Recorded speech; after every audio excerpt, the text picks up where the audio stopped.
Well, what we're saying is enough of enough. We've had year-on-years real terms pay cuts across both the public and the private sector. The average worker in Britain is £50 a week worse off than they were 7 years ago. I mean, that's unfair and it's unsustainable for the economy as a whole. So what we want to see is governments and, in fact, political parties across the spectrum taking pay seriously and bringing forward practical actions that are going to make a difference to boost Britain's wages, because the TUC and tens of thousands of people, I think, will demonstrate this point today in London, in Belfast and in Glasgow, believes that Britain deserves a pay rise.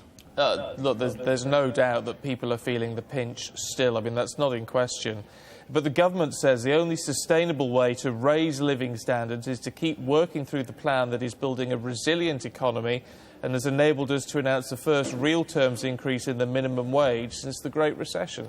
You know, but we're in danger, really, of living through what I would call a zombie recovery. It's great that GDP figures are improving. It's great that unemployment is coming down after 4 years of austerity-fuelled recession. But the reality is this is a recovery that's not being felt in the pockets of ordinary working people up and down this country. And until people start to see wages rise, until people start to see that pressure on their living standards being sort of relaxed, I'm afraid that the recovery will be a hypothetical idea for most of the people that we represent rather than a concrete reality. Yeah, but when you talk about unemployment, we've seen the largest annual fall in unemployment for a very long time. More people in work than before. Inequality is lower, so we're told by the government at least. So the government uses that as a plan to say the economic strategy is working here. I mean, that is great news, especially for those people who are now out of unemployment.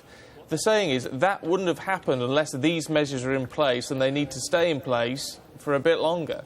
But anything that gets people off the dole is obviously good news. But, I mean, I'll just refer you to the interview with Nana, the cleaner, that you've just had. He's doing 3 jobs and he still can't make ends meet. And unfortunately, that situation is being replicated right across the economy. And the reality is you won't be able to sustain a recovery until people have got money in the pockets. The government could be doing more, not just to boost the minimum wage, but promoting the living wage, making sure, for example, that when we give out government contracts that we insist that employers pay the living wage. And they could also do something directly about public sector pay. You know, for the first time this week in 133 years, the Royal College of Midwives, their members took industrial action. That's because they just can't take year on year of real terms pay cuts. It's damaging for the workers it affects, it's damaging for the UK economy, and practical action needs to be taken by both government and employers.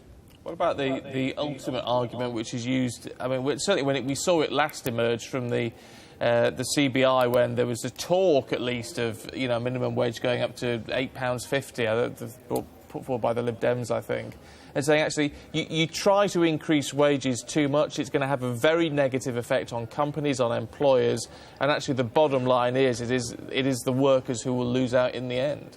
You know, the same arguments were used by employers' organisations when the national minimum wage was first introduced. We were told we would lose hundreds of thousands of jobs, and we didn't. And I think what's interesting about this call for Britain to get a pay rise is that it's not just being made by unions and the TUC.